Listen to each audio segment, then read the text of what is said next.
Hello बच्चों, मैं दीपेंद्र सिंह आप सभी का एक बार फिर से आपके अपने यूट्यूब चैनल राधे स्टडी में स्वागत करता हूं। क्लास 12th के बच्चे पढ़ रहे हैं फिजिक्स, जिसमें से आप लोगों का चैप्टर जो चल रहा है वो वैद्युत धारिता चल रहा है अथवा संधारित्र चल रहा है, जिसमें आप लोगों ने पीछे काफ़ी लेक्चर पढ़े। जो आज की लेक्चर की हम लोग बात करेंगे उसमें आप लोग पढ़ेंगे, पीछे जो लेक्चर में पढ़ा था वो आप पढ़ा था समांतर प्लेट संधारित्र की धारिता अथवा समांतर प्लेट संधारित्र की धारिता पर परावैद्युत का प्रभाव। आज हम लोग पढ़ेंगे कि जब समांतर प्लेट संधारित्र के प्लेटों के बीच आंशिक रूप से कोई परावैद्युत पदार्थ रख दिया जाता है तब उसकी धारिता पर क्या प्रभाव पड़ता है। ठीक, बहुत ही डिटेल में आराम से पढ़ेंगे। देखिए, हेडिंग आपकी है समांतर प्लेट संधारित्र की। जो आज की आपकी पहली हेडिंग है वो है संधारित्र, समांतर प्लेट संधारित्र, समांतर प्लेट संधारित्र की प्लेटों के बीच, संधारित्र की प्लेटों के बीच या संधारित्र की धारिता, जब प्लेटों के बीच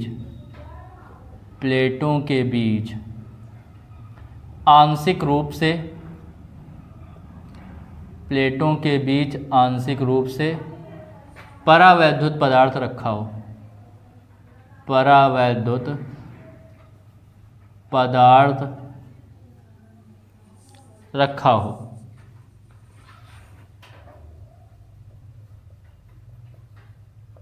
ये आपकी हेडिंग है। तो हम लोग समांतर प्लेट संधारित्र की धारिता निकालेंगे जब उसके बीच आंशिक रूप से परावैद्युत पदार्थ रखा हो। आंशिक रूप का मतलब होता है कि जब उसके प्लेटों के बीच का जो स्थान है वो पूरा ना भरा हो, उसमें कुछ स्थान खाली हो। जैसे समझते हैं, तो पहले हमने क्या किया, सबसे पहले माना एक समांतर प्लेट संधारित्र, जिसकी प्रत्येक प्लेटों का क्षेत्रफल कितना है, कैपिटल ए है। जिसकी प्रत्येक प्लेट का क्षेत्रफल कितना है, कैपिटल ए है, तथा प्लेटों पर क्रमशः प्लस क्यू व माइनस क्यू कूलाम आवेश है। जिस पर क्या है, प्लस क्यू व माइनस क्यू कूलाम आवेश है, तथा प्लेटों के जो बीच की दूरी है वो स्मॉल डी है। प्लेटों के बीच की दूरी स्मॉल डी है। माना एक समांतर प्लेट संधारित्र जिसकी प्रत्येक प्लेट का क्षेत्रफल कैपिटल ए है तथा प्लेटों के बीच की दूरी स्मॉल डी है। प्लेटों पर जो आवेश है वो क्या है, प्लस क्यू व माइनस क्यू कूलाम है। बात यहाँ तक समझ में आ गई। माना एक समांतर प्लेट संधारित्र जिसकी प्रत्येक प्लेट का क्षेत्रफल कैपिटल ए है तथा प्लेटों के बीच की दूरी स्मॉल डी है, तथा प्लेटों पर आवेश क्रमशः जो है वो कितना है, प्लस क्यू व माइनस क्यू है। अब इसके बाद देखो क्या होगा। अब ये जब इसके बीच क्या है, वायु है, अभी कोई भी पदार्थ परावैद्युत पदार्थ नहीं रखा है। इसके बीच कोई भी परावैद्युत पदार्थ नहीं रखा है, मतलब बीच में कोई माध्यम नहीं है। कोई माध्यम नहीं, इसका मतलब या तो निर्वात है और या क्या है, वायु है। तब वायु संधारित्र की जब प्लेटों के बीच का माध्यम कैसा है, निर्वात अथवा वायु है। प्लेटों के बीच का माध्यम निर्वात अथवा वायु है, तब प्लेटों के बीच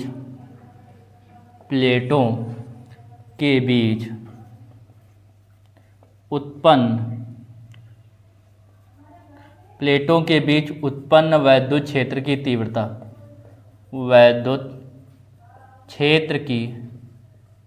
तीव्रता, E बराबर क्या होता है, छोटा sigma upon epsilon not. Clear. निर्वात अथवा वायु की बात कर रहा है तो इतनी कर देंगे। छोटा सिग्मा बराबर होता है क्यू अपॉन ए, तो ये ई नॉट जो बराबर आ जाएगा वो आ जाएगा Q upon a epsilon not, इतने न्यूटन प्रति कूलम। क्लियर। अब इसके बीच क्या किया गया, यदि प्लेटों के बीच आंशिक रूप से कोई परावैद्युत पदार्थ की पट्टी रख दी जाए। इसके बीच क्या किया गया, परावैद्युत पदार्थ की पट्टिका रख दी गई, ये रख दी गई ऐसे। और इस पट्टिका की जो मोटाई वो कितनी है, स्मॉल टी है। क्लियर। स्मॉल टी क्या है? मोटाई है। अच्छा, स्मॉल टी पूरी दूरी कितनी थी? डी। इसके बीच खाली स्थान कितना था? डी दूरी थी। उसमें से टी जो दूरी है वो किसी परावैद्युत पदार्थ ने भर लिया। अब शेष जो दूरी बची वो कितनी बचेगी? D minus T. यही तो भाग बचेगा वायु में। वायु का जो स्थान बचेगा भाई, आपके इसमें क्या था? पूरा ग्लास खाली था तो उसमें आधा जल डाल दिया गया, तो अब वायु कितने स्थान पे बचेगी? आधे जल में। उस आधे को घटा देंगे तो पूरी दूरी थी कितनी? डी। अब डी में आपने क्या किया? टी हटा दिया, टी जगह भर दी किसी चीज़ से, तो वायु का जो स्थान बचेगा वो कितना बचेगा? D minus T. अब इस परावैद्युत पट्टिका के भीतर उत्पन्न वैद्युत क्षेत्र की तीव्रता, इस परावैद्युत पट्टिका के भीतर उत्पन्न वैद्युत क्षेत्र की तीव्रता, वैद्युत क्षेत्र की तीव्रता। तो परावैद्युत पट्टिका के भीतर जब हम लोग निकालेंगे उत्पन्न वैद्युत क्षेत्र की तीव्रता, तो यह जो है यह कितनी होगी? E बराबर होगी Q अपॉन के ए एप्सिलॉन नॉट, इतने न्यूटन प्रति कूलम। अतः प्लेटों के बीच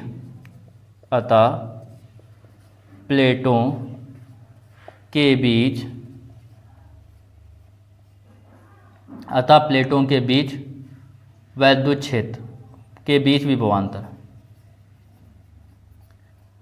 अब इसके बीच देखो, इसमें पहले तो लिख लीजिए, लिखेंगे प्लेटों के बीच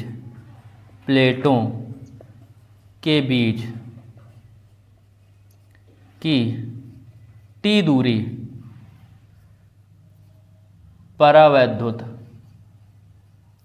वैद्युत पदार्थ द्वारा भरी है। अतः अब वायु का स्थान केवल डी माइनस टी दूरी तक होगा। इतनी दूरी तक क्या होगा? किसका स्थान होगा? वायु का स्थान। वायु इतनी दूरी पर बचेगी। अब इसके बाद निकालेंगे अतः प्लेटों के बीच उत्पन्न विभवांतर। अतः प्लेटों के बीच अब विभवांतर बराबर आपने पढ़ा है क्या होता है? वैद्युत क्षेत्र की तीव्रता इंटू दूरी। तो वायु में वैद्युत क्षेत्र की तीव्रता कितनी आई थी? ई नॉट, और वायु का स्थान कितना बचा है? D minus T. तो ये इंटू में हो जाएगा, डी माइनस टी हो जाएगा। क्लियर? और प्लस जो आपका ये निकला है, जो परावैद्युत पट्टिका के भीतर उत्पन्न वैद्युत क्षेत्र की तीव्रता, वो है क्यू अपॉन के ए एप्सिलॉन नॉट। और परावैद्युत पट्टिका कितनी दूरी पर है? टी दूरी पर, तो इसमें किसका गुणा कर देंगे? टी का। बात समझ में आ गई आपको? अब इसके बाद ये आगे आपको मतलब ई इंटू टी हो जाएगा, ये E into T. We equal E naught का मान रखेंगे। ई नॉट का जब मान रखेंगे, ई नॉट का मान दे रहा है q upon a epsilon naught d minus t. E का मान दे रहा है क्यू अपॉन के a epsilon naught into T. We equal, अब इस वाले में इतने में और इतने में, दोनों में आपको कॉमन कुछ मिल रहा है। क्या मिल रहा है? क्यू भी है दोनों में। दोनों में आप देख रहे हैं कि ए एप्सिलॉन नॉट भी दोनों में है, तो आ जाएगा Q upon a epsilon not. ये क्यू भी हट गया, ए एप्सिलॉन नॉट भी हट गया। क्या बचेगा? डी माइनस टी बचेगा, प्लस क्यू हट गया, ए एप्सिलॉन नॉट हट गया, तो ऊपर बचेगा टी, नीचे क्या है? के। इतने वोल्ट आ गया इसका विभवांतर। यहाँ तक बात समझ में आई? अब इसके बाद हम लोग बात करेंगे किसकी? अतः संधारित्र की धारिता। यहाँ लिखे दे रहे हैं, अतः संधारित्र की धारिता या समांतर प्लेट संधारित्र की धारिता। संधारित्र की जो धारिता होती है वो आपने C बराबर पढ़ा है Q अपॉन V के। यही तो पढ़ा है, C बराबर Q अपॉन V के। तो C की जगह तो C रहेगा, Q की जगह Q रहेगा। V जो आपका ये आया है वो कितना आया है? Q upon a epsilon not और ब्रैकेट में D minus T plus T upon के। ये आपको दे रहा है। ये क्या होगा, Q से Q कैंसिल हो जाएगा, ये ऊपर चला जाएगा, C बराबर A epsilon not upon D minus T, और ये ब्रैकेट में हो जाएगा प्लस T अपॉन K हो जाएगा। क्लियर। इस प्रकार ये आपकी आ गई क्या, समांतर प्लेट संधारित्र की धारिता आ गई इतने फैराड, इसका मात्रक होता है फैराड। इस प्रकार ये इसका आंसर आ गया। फिर से एक बार इसको पूरे को देख लीजिए। क्या किया, माना एक समांतर प्लेट संधारित्र, माना एक समांतर प्लेट संधारित्र है जिसकी प्रत्येक प्लेट का क्षेत्रफल कैपिटल A है, प्लेटों के बीच की दूरी स्मॉल d है, प्लेटों पर आवेश क्रमशः क्या है, प्लस Q व माइनस Q कूलम है। तब जब इसके बीच परावैद्युत पदार्थ की पट्टिका नहीं रखी थी, उस स्थिति में इस पर हमने क्या निकाला, वैद्युत क्षेत्र की तीव्रता। मतलब जब इसके बीच माध्यम क्या था, वायु या निर्वात था, तब इसकी जब प्लेटों के बीच वैद्युत क्षेत्र की तीव्रता का ये फार्मूला हो गया E नॉट बराबर छोटा सिग्मा अपॉन एप्सिलॉन नॉट। छोटा सिग्मा बराबर आप लोग पढ़ चुके हैं Q अपॉन A होता है, तो Q अपॉन A हो गया। इस प्रकार यह सॉल्व हो गया। इसके बाद बात करेंगे परावैद्युत पट्टिका के भीतर उत्पन्न वैद्युत क्षेत्र की तीव्रता। तो यहाँ भी और थ्योरी आपको कुछ लिखनी है। इसके बाद थ्योरी में क्या लिखेंगे, माना परासंधारित्र की प्लेटों, समांतर प्लेट संधारित्र की प्लेटों के बीच स्मॉल t मोटाई का एक परावैद्युत पदार्थ रख दिया जाता है जिसका परावैद्युतांक K है। तब इस परावैद्युत पट्टिका के भीतर उत्पन्न वैद्युत क्षेत्र की तीव्रता E बराबर Q upon K A epsilon not. Clear. इसके बाद निकालेंगे तब प्लेटों के बीच, अब प्लेटों के बीच जो ये T दूरी है वो कितनी मोटाई पर है, परावैद्युत पट्टिका के भीतर। पूरे में पहले वायु थी, कितनी दूरी पर वायु थी, T दूरी पर, T दूरी D दूरी पर वायु थी। अब D दूरी में से T दूरी जो है उसको, उसका स्थान किसने ले लिया, उसका स्थान ले लिया इस पट्टिका ने। ठीक, इस पट्टी ने स्थान ले लिया T दूरी, वायु वाली D दूरी में से T दूरी हट गई, वो उसका दूसरे ने स्थान ले लिया। तो वायु का जो स्थान बचेगा वो क्या बचेगा, D माइनस टी। तो वायु का स्थान आ गया D माइनस टी और परावैद्युत पट्टिका का स्थान है T। तब निकालेंगे अपता प्लेटों के बीच विभवांतर V बराबर पड़ा है E इंटू डी। तो E की जगह E नॉट, जब वायु में ले रहे हैं तो वायु वाली दूरी। जब हम लेंगे परावैद्युत पट्टिका के बीच वैद्युत क्षेत्र की तीव्रता, तो परावैद्युत पट्टिका वाली दूरी। E नॉट की वैल्यू रखी यहाँ से, E की वैल्यू यहाँ से रख दिया। दोनों में देख रहे हैं हम लोग क्या कॉमन मिल रहा है, Q upon A epsilon not इसमें भी है, Q upon A epsilon not इसमें भी है। तो इसमें बचेगा D माइनस टी और इसमें बचेगा Q अपॉन K। क्लियर, इतने वोल्ट आ जाएगा। अतः संधारित्र की धारिता C बराबर जो होता है Q अपॉन V, Q की जगह Q, V की जगह रखेंगे V का मान, Q से Q कैंसिल हो गया और इस प्रकार से यह आंसर आ गया। क्लियर, कोई डाउट, लिखिए अब हेडिंग डाल चुके हैं, उसके आगे अब लिखना चालू कीजिए। माना एक समांतर प्लेट संधारित्र, माना एक समांतर प्लेट संधारित्र,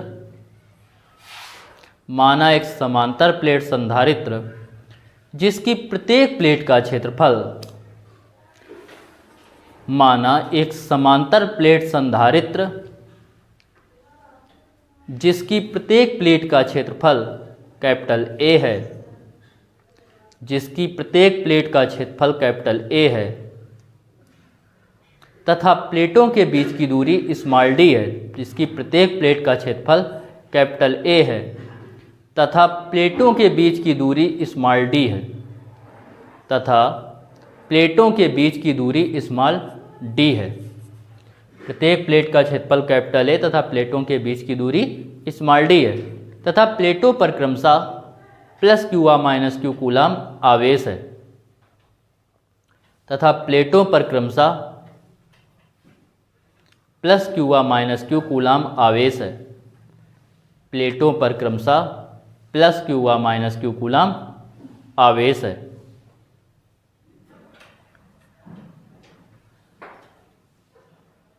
तथा प्लेटों के बीच का माध्यम, प्लेटों के बीच का माध्यम निर्वात अथवा वायु है, प्लेटों के बीच का माध्यम निर्वात अथवा वायु है,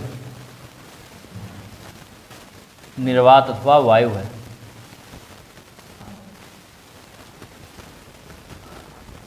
अब देखो क्या करेंगे, ये वाला आप लोग नोट कर लेंगे, केवल इतना यहाँ तक ये नोट कर लीजिए।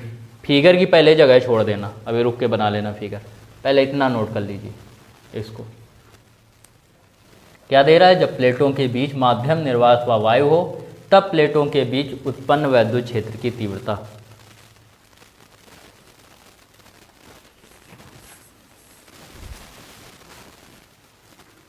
तब प्लेटों के बीच उत्पन्न वैद्युत क्षेत्र की तीव्रता।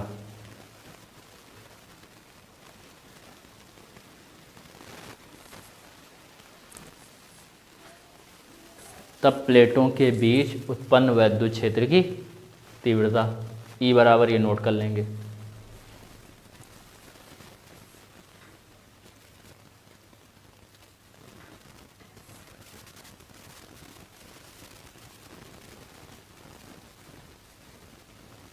केवल यहाँ तक नोट करना भी आपको।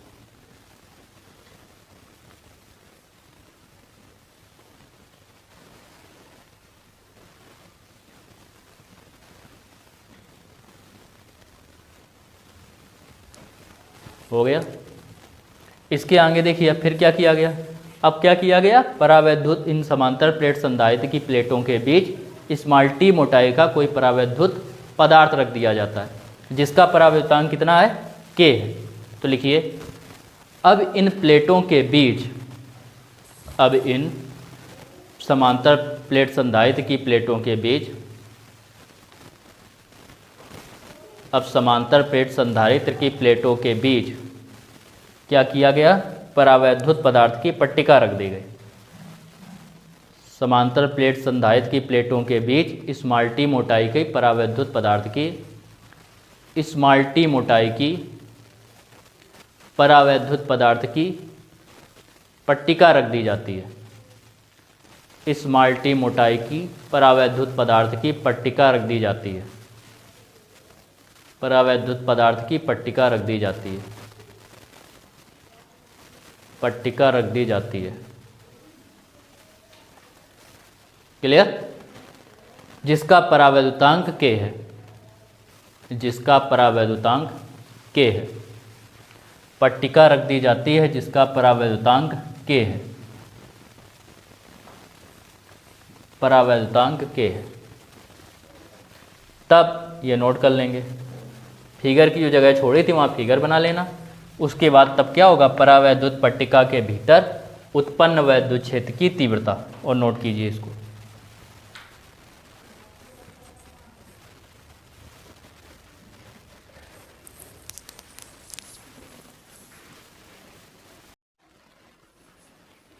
देखो ध्यान दीजिए इधर, इसके बीच तो आपको इसमें जो फार्मूला आपका आया वो आया है C equal A epsilon not upon D minus T plus T upon K। अब देखो यदि क्या किया जाता, इस पूरे जितना इसके अंदर जगह थी, इस पूरी जगह में क्या रख दिया जाए, परावैद्युत पदार्थ की पट्टिका रख दी जाए। मतलब जो परावैद्युत पट्टिका की मोटाई वो कितनी होनी चाहिए, D हो। तब यदि समांतर प्लेट संधारित्र, कितने फैराड आया है, कि प्लेटों के बीच के संपूर्ण भाग में, प्लेटों के बीच के संपूर्ण भाग में क्या रख दिया जाए, परावैद्युत पदार्थ भर दें, भर दें। अर्थात T कितने की जगह पे रखा जाए, D की जगह पे, मतलब T बराबर कितना हो, D हो। तब संधारित्र की धारिता निकालेंगे। तब संधारित्र की धारिता,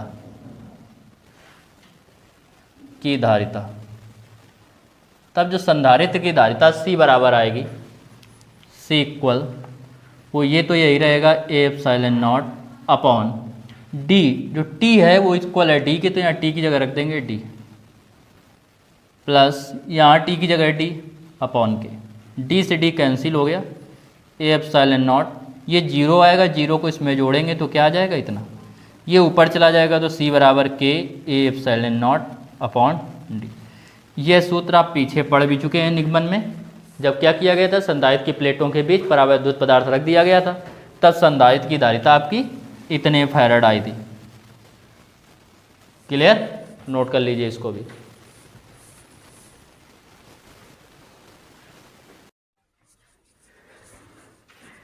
देखिए नेक्स्ट हेडिंग डालिए, आवेशित समांतर प्लेट संधारित्र की, आवेशित समांतर प्लेट संधारित्र की प्लेटों, आवेशित समांतर प्लेट संधारित्र की प्लेटों के बीच वैद्युत क्षेत्र में ऊर्जा घनत्व, प्लेटों के बीच वैद्युत क्षेत्र में ऊर्जा घनत्व, इसकी हम लोग बात करेंगे। ठीक है, तो देखो जैसे हम लोग अभी तक मानते आए हैं, माना एक समांतर प्लेट संधारित्र जिसकी प्रत्येक प्लेट का क्षेत्रफल इस कैपिटल ए तथा प्लेटों के बीच की दूरी स्मॉल डी है। माना एक समांतर प्लेट संधारित्र जिसकी प्रत्येक प्लेट का क्षेत्रफल कैपिटल ए तथा प्लेटों के बीच की दूरी स्मॉल डी है। तब वायु संधारित्र की धारिता, मतलब प्लेटों के बीच यदि माध्यम क्या हो, वायु हो, तो समांतर प्लेट संधारित्र की धारिता होती है ए एप्सिलॉन नॉट अपॉन डी इतने फैराड। क्लियर, ये बात समझ में आई। जहाँ एप्सिलॉन नॉट क्या होता है, माध्यम का परावैद्युतांक होता है, विद्युतशीलता होती है माध्यम की। इसके बाद बात करेंगे हम लोग कि क्या होगा यदि प्लेटों के बीच का विभवांतर, प्लेटों के बीच विभवांतर कैपिटल वी हो। कितना है प्लेटों के बीच का विभवांतर, कैपिटल वी है। तब संधारित्र में संचित ऊर्जा या संधारित्र की स्थितिज ऊर्जा में संचित ऊर्जा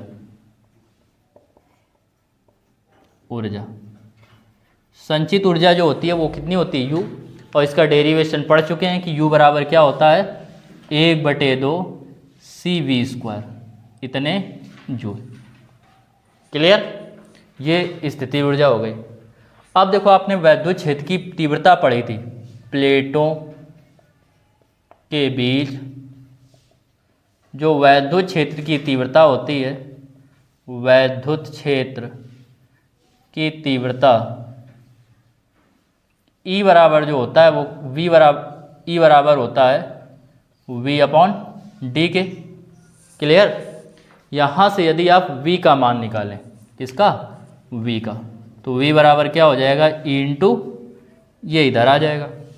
तब पता संचित ऊर्जा U बराबर 1/2, C की जगह C की वैल्यू रख दो, ए एप्सिलॉन नॉट अपॉन डी, और V की जगह रख देंगे, V की जगह क्या रखेंगे, E इंटू डी।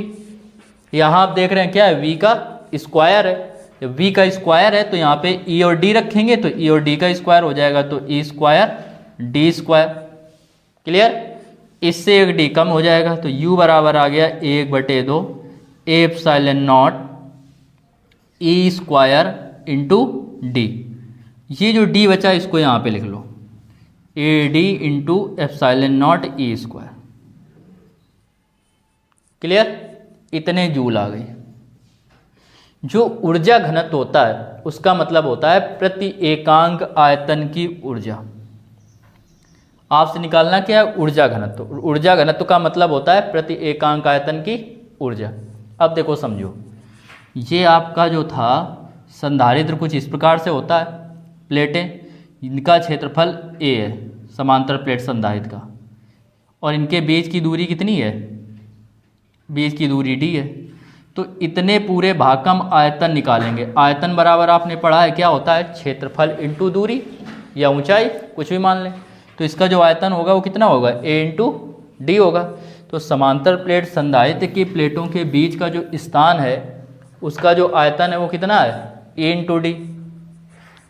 समांतर प्लेट संधारित्र की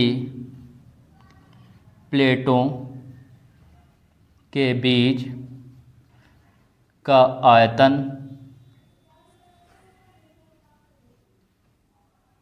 इसके बीच का जो आयतन है वो a इंटू डी है, d मीटर क्यूब है। अतः प्रति एकांक आयतन में, प्रति एकांक आयतन में संचित ऊर्जा अथवा इसी को क्या बोलते हैं, ऊर्जा घनत्व, ऊर्जा घनत्व U बराबर, स्मॉल u से इसको प्रदर्शित करेंगे। अब इसको जब निकालेंगे तो इसमें प्रति एकांक आयतन की निकालना है, मतलब इसमें हम आयतन का हम क्या करेंगे, भाग देंगे। तो AD epsilon not a square, भाग दिया a इंटू AD कट गया तो U बराबर जो आएगा वो कितना आ जाएगा, स्मॉल u बराबर a, ये हट गया है तो बचेगा 1/2, ये दोनों कट गए, एप्सिलॉन नॉट इंटू ए स्क्वायर। ऊपर क्या थी, ऊर्जा थी, ऊर्जा का मात्रक था जूल, भाग दिया हमने आयतन से, आयतन का मात्रक होता है मीटर क्यूब, तो जूल प्रति मीटर क्यूब इसका क्या हो जाएगा, आंसर आ जाएगा, जूल प्रति मीटर क्यूब। यह आ गई प्रति एकांक आयतन की ऊर्जा अथवा ऊर्जा घनत्व, यही आपका आंसर हो गया। फिर से समझिएगा क्या किया कि माना, ये लिखे दे रहे हैं हम, सबसे पहले क्या किया, माना एक समांतर प्लेट संधारित्र, माना एक समांतर प्लेट संधारित्र, माना एक समांतर प्लेट संधारित्र जिसकी प्रत्येक प्लेट का क्षेत्रफल, प्रत्येक प्लेट का क्षेत्रफल कैपिटल A तथा प्लेटों के बीच की दूरी स्मॉल d है, तब समांतर प्लेट संधारित्र की धारिता, तब समांतर प्लेट संधारित्र की धारिता C बराबर, ये आ गई। समांतर प्लेट यहाँ वायु लिख दो चाहे, वायु संधारित्र की धारिता C बराबर। फिर हमने इनके प्लेटों के बीच विभवांतर V मान लिया, तब इसमें संचित ऊर्जा निकाली। E बराबर चूंकि होता है V/D, तो V बराबर E इंटू डी, तो यहाँ पे E इंटू डी रखा, तो इस प्रकार स्क्वायर था इसका, तो इन दोनों का यहाँ स्क्वायर हो जाएगा, इससे एक डी कैंसिल हो गया तो केवल एक डी बचा। प्रति एकांक आयतन की कह रहा था तो हमने क्या किया, आयतन से डिवाइड कर दिया और इस प्रकार क्या किया, इसको निकाल लिया क्या, वैसे समांतर प्लेट संधारित्र की प्लेटों के बीच वैद्युत क्षेत्र में ऊर्जा घनत्व अथवा प्रति एकांक आयतन की ऊर्जा। काफ़ी इंपॉर्टेंट है, इस चैप्टर में कम अब तक लगभग 7 से 8 बार ये क्वेश्चन पूछा गया है। तो इस चैप्टर का काफ़ी इंपॉर्टेंट क्वेश्चन है जो अधिकतर एग्जाम में रिपीट होता रहता है, बोर्ड एग्जाम में। तो इसको अच्छे से कंप्लीट कर लेना, ठीक है। कोई डाउट हो तो आप कमेंट्स करके पूछ सकते हैं, ठीक है। तो आज के लिए इतना ही, स्क्रीनशॉट भी मट जाएंगे तब ले लेना आप लोग। फिर मिलते हैं नेक्स्ट वीडियो में, तब तक के लिए राधे राधे।